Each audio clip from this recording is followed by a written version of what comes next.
The Senate President noted that the Senate committed itself to greater openness and accountability, adding that they have led from the front line on the war against corruption, having passed several corruption-exposing resolutions that have saved the government billions of naira cumulatively. Saraki also explained that the National Assembly has opened its line-by-line itemed budget to the world, a first time in the history of National Assembly.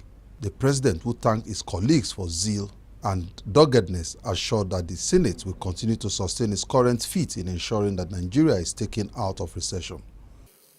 We're 2 years on this saddle, and it's been 2 years of productive lawmaking period.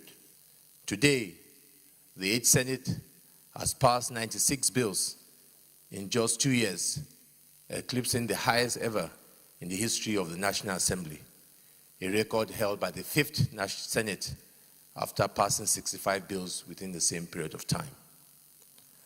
For us in the 8th Senate, it's not just about the number of bills passed, but more importantly, the impact of these bills.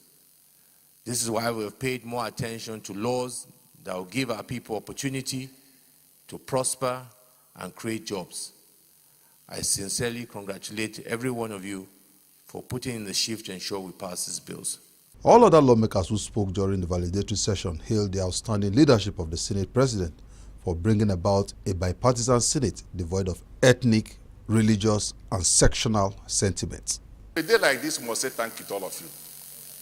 And of course, for the Senate President, his trial and persecution had continued till this day. But you stood with him.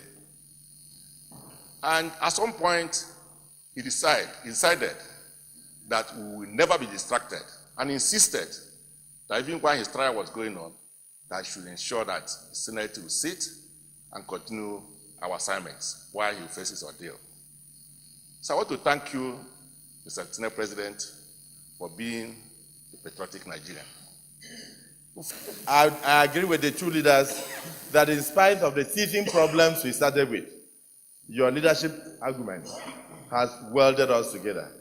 Despite the challenges we've had in the last 2 years, despite all distractions, I can say, sir, with all modesty, that I believe that the more challenges you have, the more your leadership prowess shines. Yeah. And that is why I say congratulations to you. Senator George Sekibo used the occasion to call on the APC administration to desist from harassing political opponents perceived to be speaking against the government, adding that the PDP lawmakers in the Senate have been very supportive of the current administration. Every day, at the breaking of the day, DSP's house will be ransacked, and then maybe he will run out to hide himself for 3-4 days. In the next day, they are looking for Duda. The next day, they are looking for our minority leader. The next day, they are looking for Abaribe.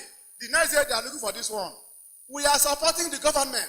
We are fighting corruption ourselves. And that is why today, I don't know how much you are paying me. My salary has been so slimmed down. I'm macheting. My tummy was bigger before. But we agree with you, even in starvation, we stand by Nigeria. While we are doing that one, they should allow us to be focused. In his remark, Senator Dino Melaye, representing Kogi West, urged that the rule of law must prevail and not allow for selective application of law. Just 2 weeks ago, Mr. President, I brought to the attention of the Senate that the DG of Lottery Commission resumed office without confirmation of the Senate. I heard in the fashion of the best runner in the world, he ran out of his office. And the executive apologized to us, and he is no longer in office. We also said the confirmation of one ambassadorial nominee was rejected. The president sent another replacement, and we have cleared him. Why is Magu still in office? Mr. President, the truth is the truth. We should not have selective application of the rule of law. The validatory session was attended by national leadership of both the APC and the PDP, 7 ministers, former presiding officers, and members of the diplomatic corps.